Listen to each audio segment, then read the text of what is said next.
আমরা বরজুরায় তো জুড়ে তুফান আইছে, লগে ভূমিকম্প আসলো, মানুষের সব ঘর ভাঙ্গিয়া গাছ ভাঙ্গিয়া ঘরের উপরে পড়ছে, মানুষ বৈশ্য কিচ্ছু হয়েছে না, বাঁচানি গেছে মানুষ, কিন্তু কন্ডিশন বড় খারাপ। সব ঘরের একটা ফ্যামিলির কন্ডিশন ভালো না, সব কাপড় চুপড় মানুষের ঘরের জিনিস বর্তন সব নিচে গিয়া তুফানে, কারেন্টের তার কারেন্টের কুটি পড়ছে, হালকা কন্ডিশন খুব খারাপ, খুবই খারাপ।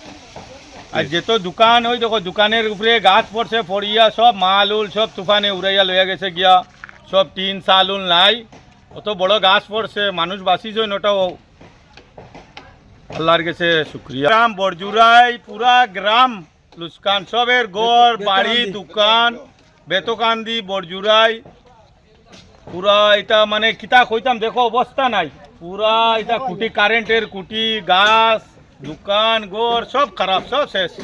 টিন উন কিচ্ছু রাখছে না, সব টিন শেষ। দেখো না, দেখাও ওইদিকে দেখাও, সব গাছ দোকান সব, মানুষের কি কন্ডিশন।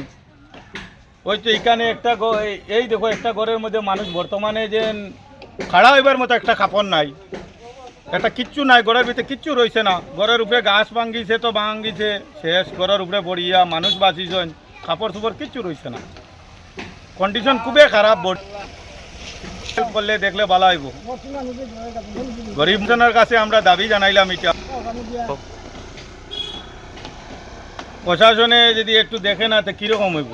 এখন কন্ডিশন, এখন যে বিপদ আইছে, বিপদের মাঝে আমরা গ্রামের মানুষই তো মানুষ বাঁচাইছি যা কন্ডিশনে, এখন এরার তো ঘরের কিছু রয়েছে না, দোকানের কিছু রয়েছে না, এটা তো একটু প্রশাসনে দেখতো একটু।